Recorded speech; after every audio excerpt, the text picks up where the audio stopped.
Welcome back to We're Not Your Typical. Today we have the lovely Ruby with us. Ruby is the baby sister to her brother Ewan. She has her own Instagram page called Euan and Me, where she shares all things autism, severe learning difficulties, anxiety, and his story about being sectioned. Ruby! Sorry, but I have to do that every time I see you. That's okay. How many people do that? Everyone. Yeah. Every single person. There you go. So, bless Ruby has just been in the car for 3 hours. Yeah. Not even forgetting what happened 2 days ago. Oh, yeah. Tell us. I was driving down. I was doing my own independent drive to Edinburgh to get here on my plane, and a pigeon flew into my engine. So, written off. I had to get a breakdown vehicle, save me.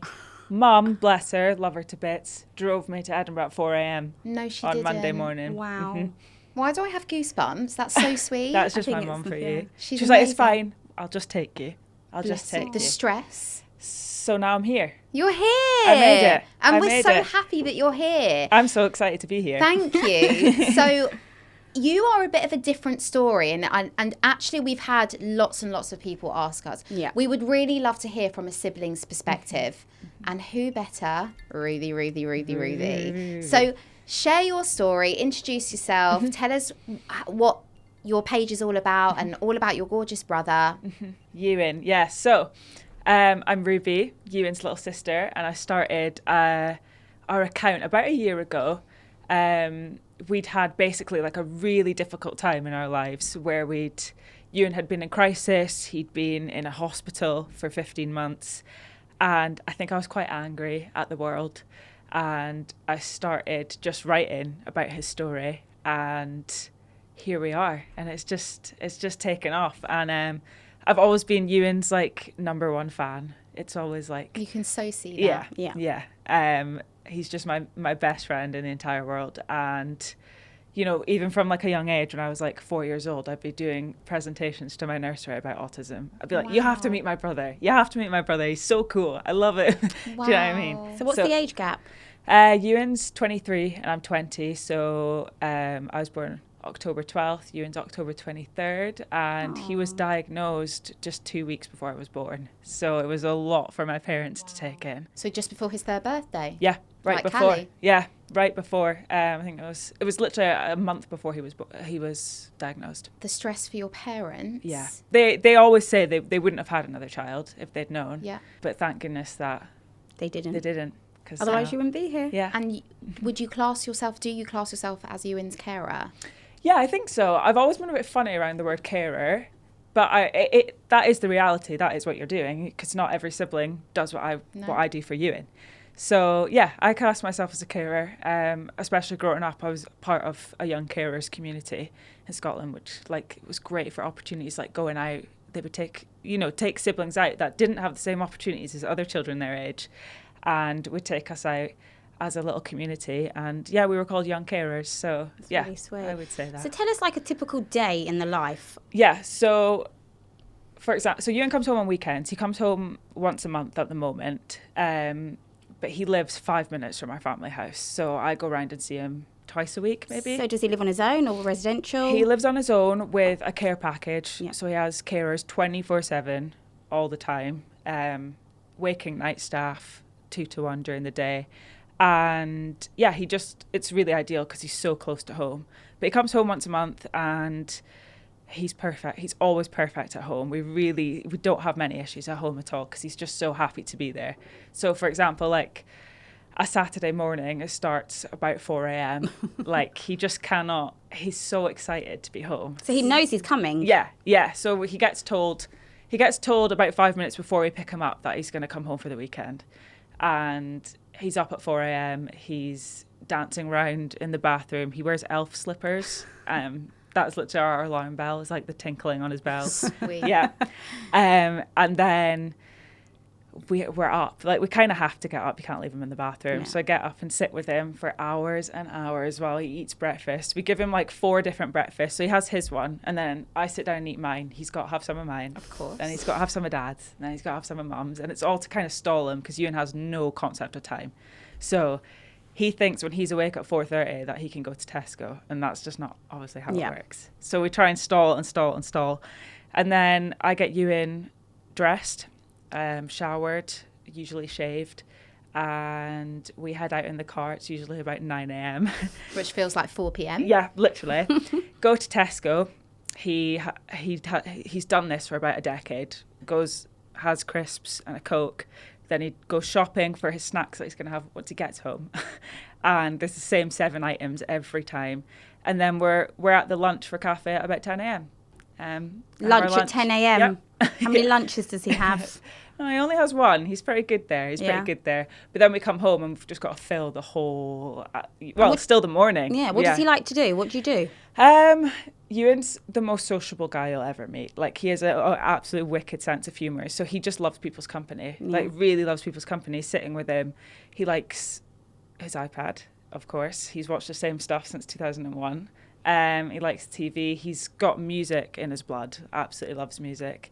But he also enjoys doing puzzles. He can. There's some board games he can engage in, like bingo and stuff. Amazing. And yeah, it's just but he also likes to chill. I think that's what he gets from coming home, is that he knows this is my space where I can be exactly who I am. Yeah, with no expectations. So he's still got his bedroom and everything at home. Yeah, he's got his bedroom. Comforts. Yep, he's got his bedroom at home and his ensuite. He's a very lucky boy. Very lucky. Yeah, very lucky. I just find it so weird because, like, for typical people like ourselves, you see him pick the same snack for a decade. You've seen him watch the same thing, and yet they are so happy to be doing that, and they don't get bored. It never gets old. I find that fascinating because I get bored of a show after an hour of I've watching. never watched the same movie twice. Yeah, Euan's rubbed off on me a bit. I'm like that. I'm like, okay, I'll watch this again. I like the familiarity, but it's probably because, like, I could recite the entirety of Toy Story 2, Toy Story 1, Monsters, Inc. Those are his 3 movies. And I mean, great movies. Yeah, they're great movies, but you do know every single word. And he gets you to repeat them. It makes him happy. Yeah. So he's, I don't know what wording you use, non-speaking, non-verbal. Yeah, either. Yeah. We're not fussed. But yeah, Euan's never made an effort to speak in his entire life. Never had a regression, has never made word-like sounds. He can't do anything on cue, really. So if you ask Euan to make a sound, he can't do it on cue. But if he's stimming or if he's happy, those sounds just naturally come out of him. And they're beautiful sounds. Our favourite noise Euan makes is he just hums. He hums and it echoes around the room. It's so lovely. But yeah, Euan doesn't speak. He's never spoken. But very early on we integrated different communication aids. So he started PECS when he was 3. My mum had one of her friends was a speech and language therapist, so she got started with that really early, and it definitely took a while for him to get a hang of. But once he did, it was really quite life-changing for him. And when Euan was 10, he moved to a residential school, and they introduced a teach program, which is like schedules and timetables. So now we use the exact same thing he learnt when he was 10 years old, and it's just a red strip, and each symbol of each point of his day is put there. He rips it off after he's done each one, and that's his lifeline. That is his lifeline. Yeah. That's how he knows what's going on. What if you change that? I mean, if we changed his communication system, that's what happened to Euan that made him go into crisis. So when he was in a residential setting, when he turned an adult, they took away his communication aids. And we saw the result. He has no idea what's going on. He doesn't know what day it is, what expectations he's got. He doesn't know if he's coming home. He doesn't know if he's going to do this or that. It just removes his entire understanding of life. Like, he can't understand life without it. And it's absolutely detrimental. That's what his behaviours became extremely aggressive and violent, and he was really challenging, and he was terminated from that placement, and that meant he had to come home. But did they not realise the reason why he was like that? Yeah, I think so. But that frustrates me. So how old was he when that happened? He was 19.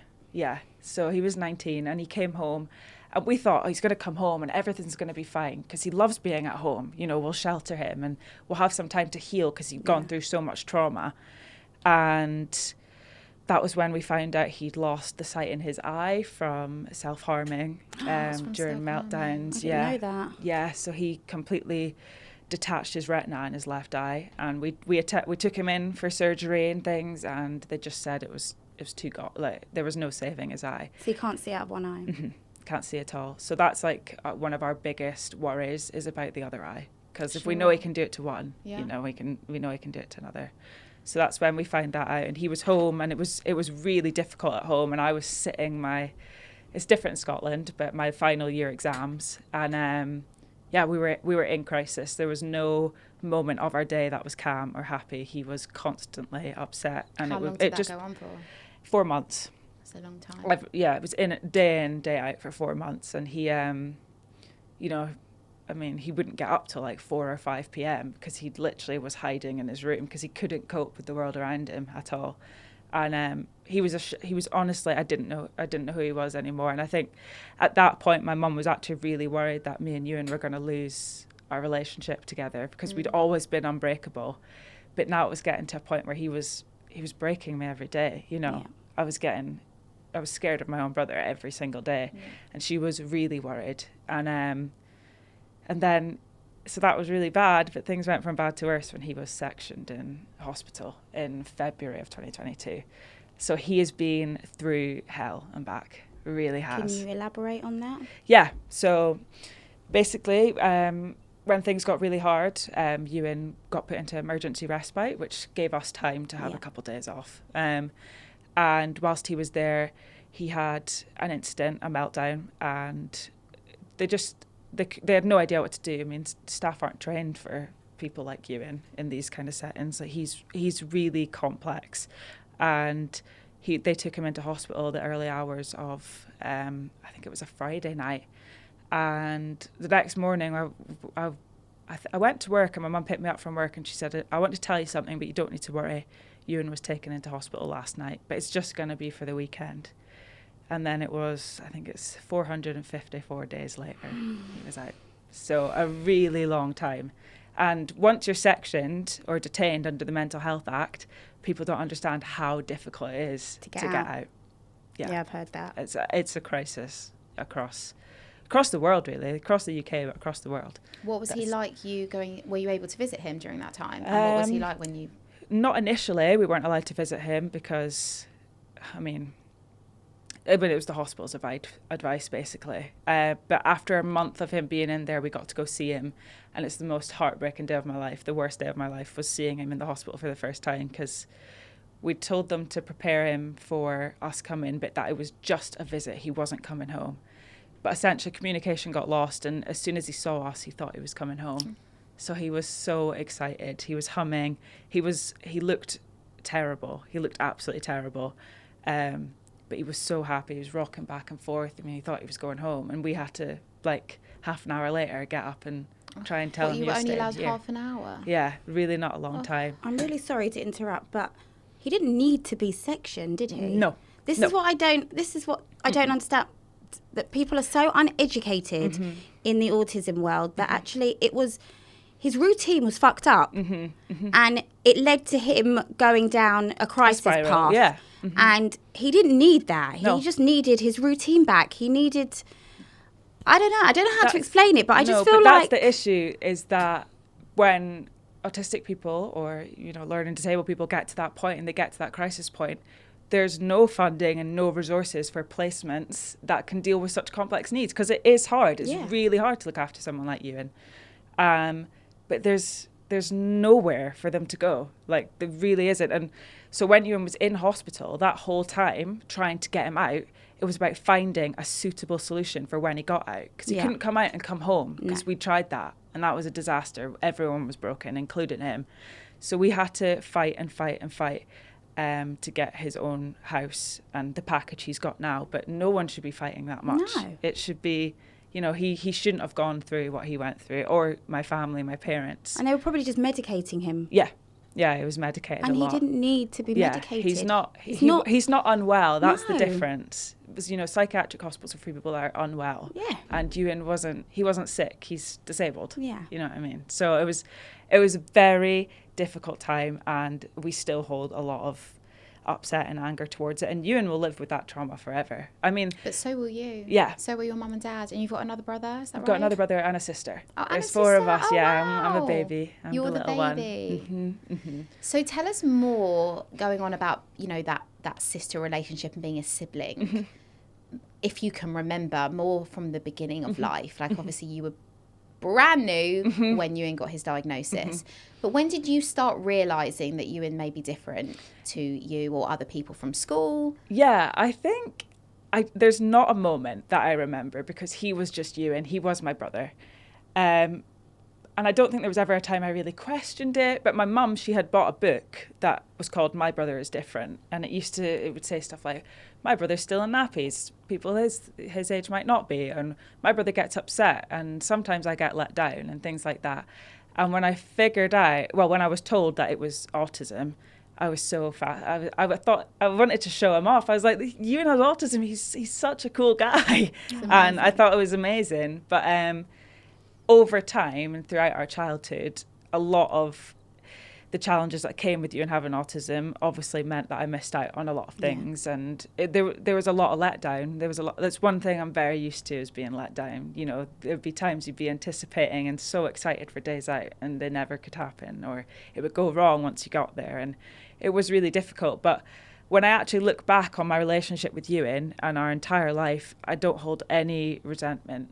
Or a lot of siblings do, and that's absolutely okay. But something about me and Euan, I've never held resentment or anger towards him at all. And it was just the way, I just got it. You're it was amazing. just the way life, it What just about your what it other was. siblings? Did they feel the same way as you? Or I think so. So Sam and Imogen, they have a different mum. So Okay. they're our dad's kids. So they were amazing. They're absolutely incredible with Euan, especially before I came along. Like, I watch home videos and Euan just absolutely doted on them. And his big brother Sam, he's still super, super close with him. I've seen that. Yeah, but they don't take on the same caring roles as I did, and they never have. And that's important to highlight, that my parents never forced any of us to do that. So it wasn't like they were asked to, but it was like I stood up and off. You know, I was saying, I want to do this for you, and I want to do that for you. And you know, when they were 18, they went off to university. In different cities in Scotland, and you know, they come home now and again, but they don't see Euan that often, and that could be because I was in the bubble constantly, and they weren't. You know, they were at their dad's once every 2 weeks or whatever. But they love him. Euan loves them, but it's incomparable, to be honest. The relationships we have with Euan, they wouldn't describe themselves as carers ever, you know, but I have, because that's kind of, it's what I've chosen, you know, that's what I've taken on. And I would love to do. That's what I want to do. I love to do. Anywhere I go, I just want to care for the people that need it, right? That's really, really I just sweet. love how much you celebrate your brother, and I think that's what we all want for our own families and for everyone else to see around. My mum said it to me, I think I've said it on here before, when she takes Callie to the shops or something and someone stops and it comes up, like she wants to show her off, she wants to celebrate her, and I love that. And the same goes with you. It's so lovely. Absolutely. I think that's something we really tried to highlight on our page as well, is that there's really, really shit times and we have a really hard time. But also, look how beautiful this is. You know, let's celebrate this. Let's celebrate these milestones. And it's not always been like that. But I think we've kind of gotten to a place now, especially now that we're 23 years in, where, you know, Euan does inch stones where people might do milestones. But that's what I that's what we haven't celebrate. heard of that, inch stones. Yeah, inch stones instead of So true. milestones. So what does he do daily? Does the carers take him out? Does he do work or? Yeah, so Euan kind of has an activity planner, but it's quite free to his carers to decide. But his favourite activities are bowling, swimming, and he likes going on walks. He likes going to the park. So. And sorry, does it have to be the same park? Does it have to be? Nope. So he's okay with change in that circumstance. Euan's quite flexible. When Euan came out of hospital, his diagnosis was reversed to being a severe learning disability with autism. Yeah. So autism isn't what affects Euan the most, because although autism is such a wide spectrum, Euan, I mean, he does have autistic traits, of course, but he does some, you know, you could put Ewan in a crowd of 25,000 screaming girls and that would be his element. Whereas for another autistic person, that would be hell. Do you know what I mean? Yeah, that sounds more like Callie. Yeah. Like that is where he thrives. Arcades, but he loves all that. He absolutely loves that. Sensory seeker then. Yeah. Oh yeah, huge sensory seeker. Whereas I can't get my daughter out the door. Yeah. Was See, we haven't had that. Always like that. Yeah. He's always been very sociable, very outgoing. I mean, when he was in crisis, we struggled. He wanted to get out because that's what we can't do a day inside. We've never had a day inside with you. And like, Christmas Day is really difficult because nothing's open. But he's got to be outside every day. He cannot sit because he comes really understimulated. But he's never had a time really where we've been, you know, housebound, and we empathise with people like that so much because it must be really, really difficult. Yeah. Like, really difficult. Really And we're lucky that we've been able to get out. But as I said, in crisis, we would get out, but it would be hell when we got out. But he knew he wanted to be out, but he couldn't cope with what came with being out. Do you know what I mean? But I did watch your stories the other day because it really related with me. And I don't know if it was just a little phase or whether it's now continuing. That when you go to places, because Callie's the same, we can't be home at all. She has to be in a million different places, but we last 5-10 minutes at a place. She's done it. Like if we went to an ice cream farm with a park, she'll eat the ice cream and then she'll walk to the car. Yeah, like she's done. That's it. Yeah. So it's. I mean, I've seen your stories. You've been to 8 different venues before 9 a.m. Yeah, and we're the same. It's exhausting. It's really exhausting, and that is recent for Euan. We've not had that issue before at all, really. I mean, sometimes he's really quick, but we've also gone through periods where he's been so slow. Like we've been sitting having lunch for 3 hours, which is really painful. But at the moment, Euan's kind of going through a bit of a change. We don't. You never know. Like still 23 years in, we call him a mystery because you never fully know. I don't think you ever do. No, you don't. But there's loads of factors. But he's going through a bit of time right now where he's just rushing through everything. It's quite anxiety driven. And he's had a lot of OCD behaviours before. But yeah, we go to a place that he usually spends 2 hours in, and he's doing it in 10 minutes. Like he'll go do everything that he's supposed to do, but he'll do it at super speed. And it's just, when you think you've got it all under control and you think you understand them, something else happens. Always. So how communicative is he? Does he understand when you speak to him? Does he understand things like no, Euan, or enough, let's go? Does he understand? Or we think he has about 30 to 50 words of understanding in his vocabulary, but the biggest understanding Euan has is contextual cues. So he knows that when he's in his bedroom, he's either getting in his pajamas or he's getting dressed. He won't be in his bedroom for any other reason. Or I was giving this example to my friends the other day that if we're sitting in the living room at about 4 p.m, Mum will ask him to put the lamps on.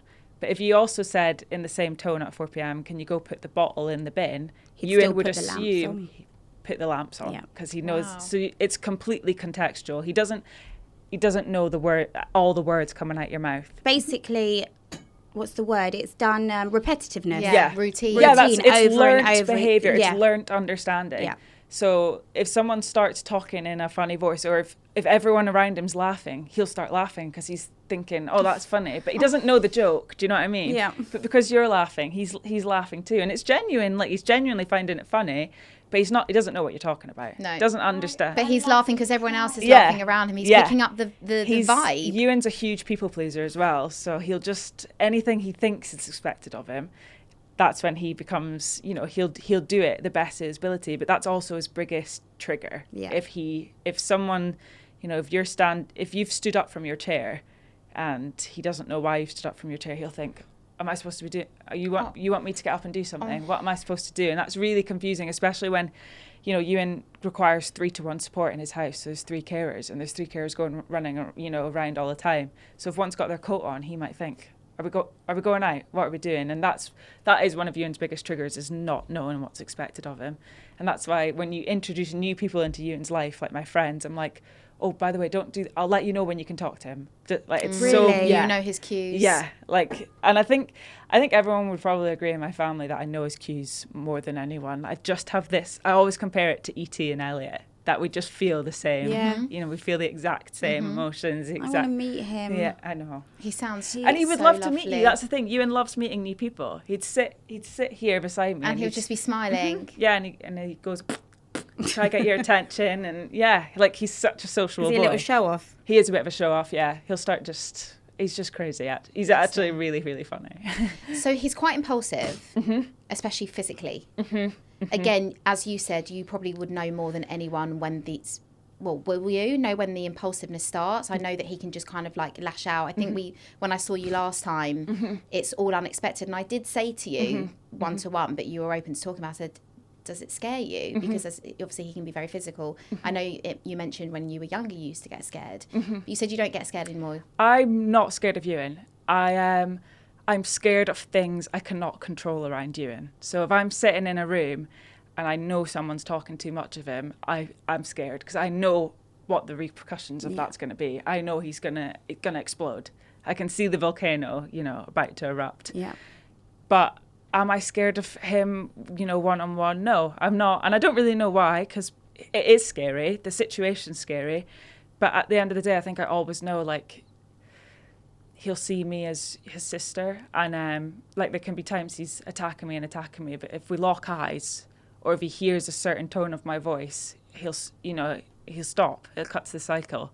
Has he hurt you before? Yeah, he's hurt me a lot of times before. I mean, one of our most recent really difficult times was Christmas Day. Yeah. And there was we've had really difficult, his crisis year was the worst Christmas ever. But this, every Christmas since or every Christmas before, we have really happy Christmases. And I just wouldn't have expected it. But when I took him out on Christmas Day this year, I took him to the park, I could see he was uneasy. So I said, well, we just go home. And then he thinks, I've let her down. So then he starts getting upset. He hits himself. And it's normally, if you're in self-harming, we kind of have to stop him because of the eyesight, because of the loss of sight. We know what self-harming can lead to. But when I try to stop him or, try to reassure him, he will just, keep going. He bit my face. He bit all up my arms. He rips T-shirts, rips necklaces. And that was the first time he'd broken my skin, in multiple places, and had to go. I had to go to the doctor, and that's not what siblings experience or parents when it happens to them. It's not a normal thing to experience. But I've had my run-ins. I've had really difficult times with Euan, and I always seem to get it the worst, but I try to take comfort in that you hurt the ones you love the most. Yeah, I was just about to say, I think it's because you're the close. Sorry, I'm getting really emotional. I think you always hurt the ones that are closest to you. I think that's exactly what it is. And I'm so sorry if it came across wrong about you being scared. Of course, you're not scared of No, your brother. I meant scared of his actions and being impulsive my God, of with course. his physical. And when I was younger, I was scared. Euan's a big guy. Yeah. He is a big guy. And in crisis, I was scared because we didn't know when incidents started, we didn't know when they would end, and it was relentless. And there was times where Mum and I would try to go out and we'd leave him with Dad, and he'd phone screaming, saying, I can't do this. He's gonna kill me, or he's really gonna do something's gonna happen here, and you just can't live like that. You can't live like that. And we've seen, because we've lived the experience for so long, we've seen what he's capable of doing. And you are scared of you're scared of what's going to happen after. Yeah, it's just scary because it can come out of nowhere. Like you're not even expecting it. Yeah, I mean, we always say there's a trigger, but we don't always know it. Don't always see the trigger. No. Or know A what lot the of the time is. we don't. He can wake up in the middle of the night and he's screaming his face off, and he's smashed 3 iPads, and there's a hole in the wall, and you don't know where that comes from. And then that's when are they having a bad dream? Have they got a sore head? And is it past trauma? Yeah, with Euan, and just similar won't know. to so many, you've no idea. He can't express any kind of pain. He can't tell us if he's hungry. He can't tell us if he's thirsty. So we spend our life putting in preventative measures. So 7 times a day we go give him a glass of water in case that's what it is, or he's on paracetamol 4 times a day in case. Really? That is on his medication sheet. He has to have that 4 times a day to avoid, I mean, you wouldn't know if he had a headache. No, we don't. You don't know. And I don't think, it's almost like he doesn't know if he has a headache, but he's feeling, he feels all this pain and he's feeling all this. It's like when he's sick, he doesn't understand that he's sick. And it's trying to, it's a constant battle, and it's really hard. And there's 100% been times I've been scared, been really scared. But I think as I've become an adult, I've kind of gotten to a place now where I'm just, he's just good old Ewan. I mean, look at your smile when you're talking about your brother. I just love him. It's so beautiful. Yeah, I just love him to pieces. Like, there's nothing that compares to my love for Euan at all. Like, that's the reason I do everything I do. It's the reason I'm here. The reason I'm staying with Charlotte and James. And my job, I work with loads of children like Euan. And he's the reason I do everything. Like, you want to come and live with me? I will. And look after Bailey Bo. I will. I honestly will. I mean, you are just something else. I just love it. Like, that's the reason my heart beats. It's what you've been put on this earth just to. That's I believe that as well. I believe that that's I was here to be Euan's. Guard, lead, protect him. Yeah, of course. Protect him. And, where do you see his future? Do you think he's just continuing living where he is with his carers? You're around the corner. I mean, our dream is to be able to build like a community where each disabled person can have their own home. But there's like a community swimming pool and a community dining. This is my dream too. Can we make it happen? I know. Please? I want to make it happen because the problem is most of them are community living, and Euan and like so many autistic people cannot cope with other autistic people. Yeah. And that's my dream, is to be able to. That's what we want, and we're hoping that we can get there one day. But otherwise, I think where he's living right now is really ideal, and the setup we've got is really ideal. We also, Euan has a shortened lifespan, so we don't know how long. Why is that? So a mix of things. His biggest one's his kyphosis, which is a physical disability in his back, which means his spine is basically going inwards. Yeah. And that's probably the biggest reason. But also, what's so devastating about learning disabilities and autism is, one, it goes on, a lot of the time you don't know when they're unwell, and then it's too late. And then would they receive treatment anyway? And that was the reason kind of knew growing up. But now, it's written on a piece of paper, shortened lifespan, because of his kyphosis. I don't know whether this is the right thing to say or whether I should be saying it. But I'm going to be honest, because that's what I am always. I don't think I'd want my child to outlive me. That's I wrote about that the other day. I know it's a hard thing, and you should never bury a child. But I think with the circumstances of our children or our siblings, I don't think I could rest or die peacefully knowing that my autistic child, oh my God, my autistic child is still there struggling without me. I completely agree. I can't bear that thought. And it's the other thing, I don't want my parents to go. I don't want to do it alone. I don't want to lose Euan alone. Because that would genuinely kill me. Like, I always want my mum to be there when something happens to Euan. They're just our rocks. We're so lucky. Oh my God, so lucky, so lucky. But I completely agree with that, and that's something I've definitely come to terms with as becoming an adult and being Euan's. I'm Euan's guardian. Second to my parents. So if something does happen to them, I'm the one that's kind of got to hold up the fort. And do you know what? Please God, my other two, Brody or Blake, are any half as what you're like with them. I'd be very happy. You're amazing. You You're really an inspiration. Thank and you you. need to keep going, because you help so many people. You support so many people.